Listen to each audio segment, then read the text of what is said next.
ඉවත් කරමු.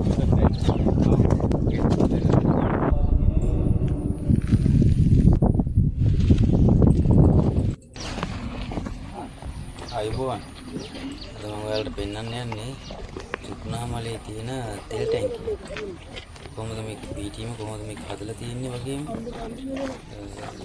මේකේ තියෙන විශේෂතා මොනවද කියලා අපි බලමු.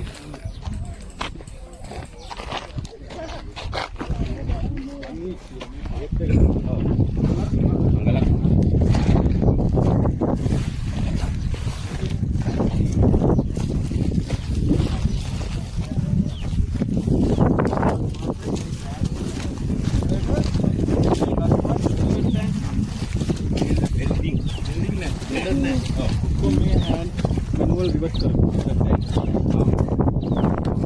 මේ තෙල් ටැංකිය හදනකොට කිසිම තැනක වෙල්ඩින් කරලා නැහැ. මේ හැම එකක්ම රිවර්ට් කරලා තමයි හදලා තියෙන්නේ. දැන් මේ සුද්ධ කරගෙන යන්න. ඔව්. ක්ලීන් කරලා මේ බොටම් පොයින්ට් ඔක්කොම ක්ලීන් කරලා ඔව්.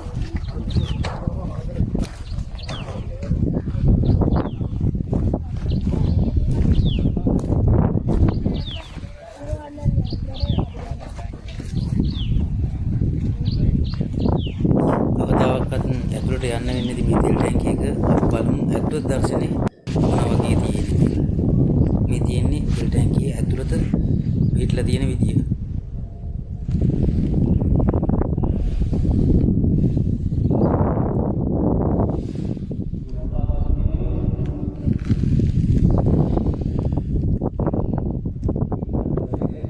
ඉතින් ඔයා මේ වීඩියෝ එක කැමති නම් මේ වීඩියෝ එකට ලයික් එකක් දාලා තවත් කෙනෙක්ට බලන්න ෂෙයා කරන්න. මේ වගේ තවත් වීඩියෝ බලන්න අපිව subscribe කරන්න අමතක කරන්න එපා. අදට ගිහින් එන්න.